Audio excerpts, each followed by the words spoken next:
Hey everybody, Charlie Wills here with the Charlie Wills team, back for small business interviews. I'm here with Dave Heidi.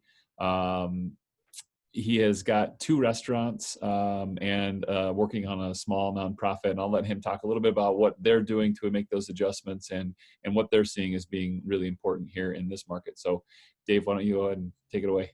So what we're doing right now, so you had asked like what kind of things are we doing to, I'm sorry, I've got my kid watching Daniel Tiger in the background. So if you hear that going Okay. on, that's going on right now. So we've got so you asked like what are some things that we're doing right now to kind of help. We've changed our menu completely. Liliana's had just launched this amazing small plates menu to really showcase sharing. Well, that kind of all goes out the window now, right? Because no one should be sharing. So we completely changed our entire menu to all takeout. So we have obviously no more dine-in, no one does.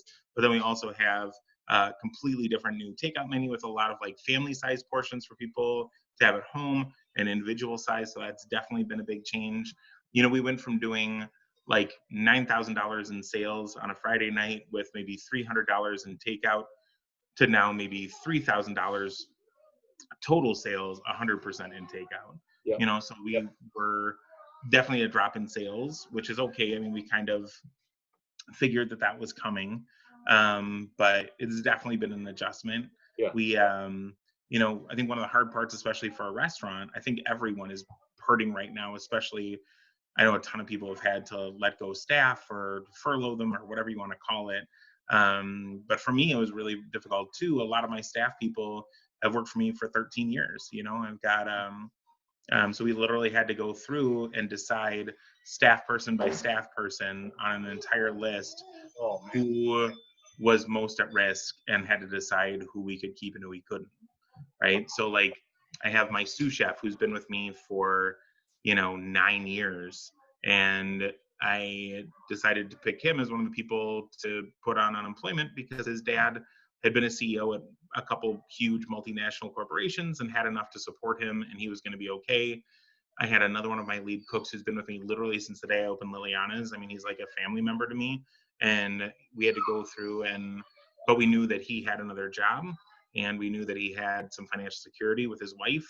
And we had to ask him if he wouldn't mind also not working anymore. And like, it's heartbreaking, man. I mean, these people aren't just employees for me. I mean, they're my family. Yeah.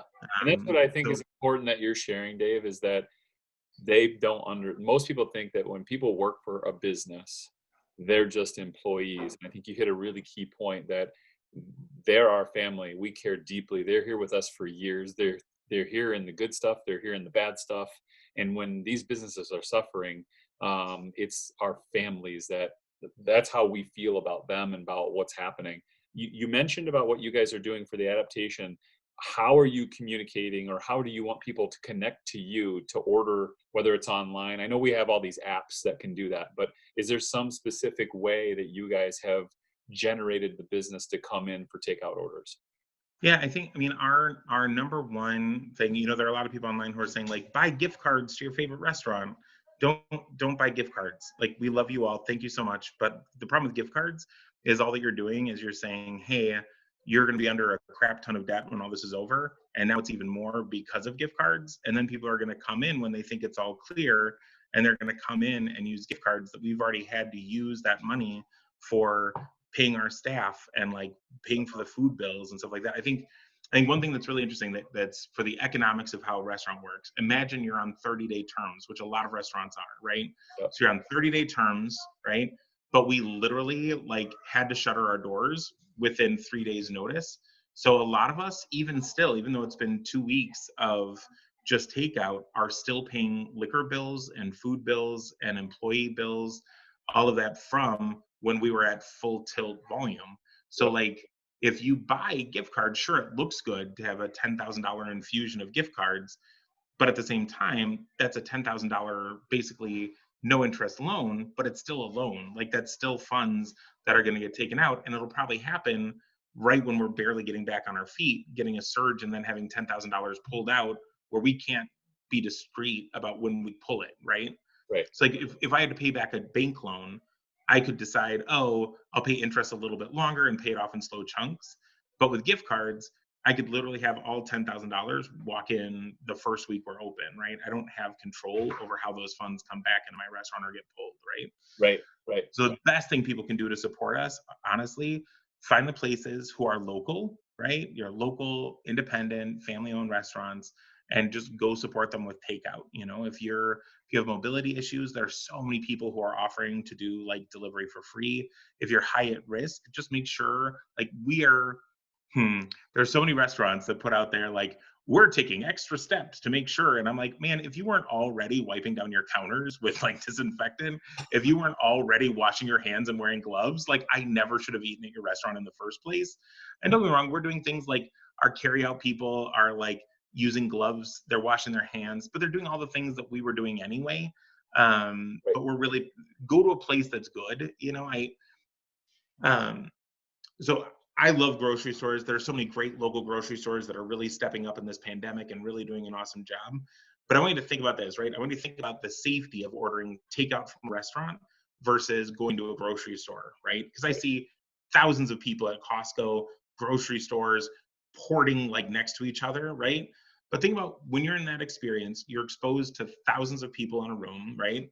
And let's say that someone has COVID, right? And they they cough on their hand and they go and they touch a box, right? Then they go to the cashier and they check out. That cashier grabs the box, right? And scans it.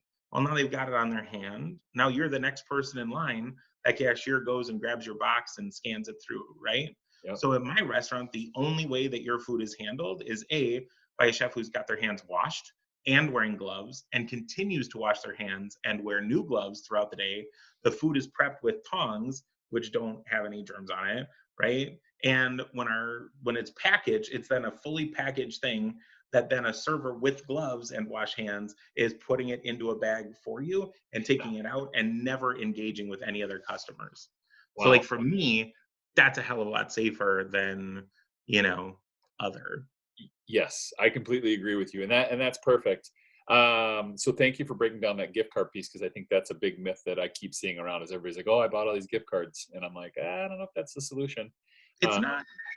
paying Yeah, peer. as long as you don't want to use them. If you want to buy a gift card and then torch it, like that would be a beautiful social media campaign. Like, no, for real, like buy 20 gift cards to local restaurants. And then that should be a new hashtag is like put them out in your fire pit and just torch them. Just burn them and say, like, that was my supporting of my favorite restaurants. Here's a picture of all their logos. Here's them burning on fire. Like, that is beautiful. Yeah, if I was actually thinking about this is instead of gift cards, whether it's a GoFundMe or whatever, what would be the problem with people if I just want to support like a Liliana's? Why couldn't I go somewhere? Do you guys have something in place that say, hey, we're taking donations to help pay staff and keep Yeah, our so there are a couple things. What we're doing is we're instead of just our staff is actually doing okay because we're doing our part to help support them. But right now, what we're doing is we're doing a pay it forward soup program at Liliana's and Charlie's, both my restaurants. We're making up soup, and you can either buy our soup at $5 a bowl, and awesome, but you can also do a pay it forward soup. So that just goes to help support our soup program. And we've also used that. Now we have up to I think it's 1,400 sandwiches we've donated to local homeless shelters and men's shelters in the area. So yes, we're using that to like give back more, but it also almost every single person who does a pay it forward soup is also purchasing a soup from us, something from us. So like if you're looking to help out, honestly, the best thing you can do is go support local. I still see lines of people getting takeout from places like Panera and Olive Garden I know. and like all these places. And it's like, man, they're gonna be okay.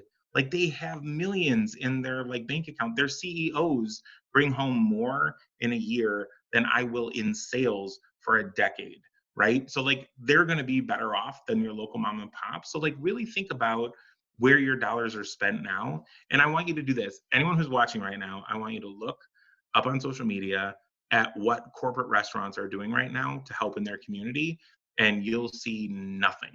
You'll see protecting their interests, talking about just sanitation, and you'll see massive layoffs from big corporate, right? And then I want you to look on Facebook at all of these locally owned, family owned restaurants. And I want you to see what they're doing in the community. You've got Sal's Tomato Pies that's donating full emergency pizzas to people who are in need, like out of pocket. You've got like us at Liliana's and Charlie's that are doing like pay it forward soup. Like you see all of these local community people chipping in and helping out. Right. Like those are the people you should be supporting because they're the ones that are going to be supporting you, you know? Yep, absolutely. I love what you said there. This may or may not be right because I'm seeing way too much information and communication overload here lately. But I was part of a group email and text chain that was going around talking about you. I think you, as a restaurant entrepreneur, putting together food packages that we were able to give donation. Let's say me as a general public. I think Mike Yep. was part of this, giving money in packages so that you could give food to hospital workers. Uh, Yes. So we're so actually working on that right now. yeah, talk We're about that. actually working with some of the people from 100 Men as well to try and get out there, go 100 Men, and we're trying to right now basically raise funds so we can take meals out, and then we're using those funds to only distribute out to different locally owned independent restaurants, right? So basically, the way it works is we raise 500 bucks. As soon as we raise 500 bucks, we get a contract out to a local restaurant and we say, hey man, with this 500 bucks, you need to go and get 70 meals out to hospital workers, which works out to just $7 a meal. But it's keeping people busy. It's keeping chefs employed in kitchens. They may not be making $1 million on it, but it's getting food to our emergency responders. And on top of that, it's getting like really good chef quality food out, and it's enough to at least break even on their food cost and their to go containers as well. So it's kind of a win win for everybody. But again, the people who are chipping in on this program, they're all local independent restaurants, man. Like we haven't had feedback from one major chain or anything about wanting to help support any of it. So again, this is where I would say, like, go support your local restaurant, man, because they're the ones that are lifting and bearing the weight of a majority of what's happening right now in the Yeah. restaurant industry. Yeah, that's the true pain point that we're all feeling right now. Yeah. Yeah. Yeah. Well, hey man, thank you. I know you got a busy schedule. I really appreciate the time to do this.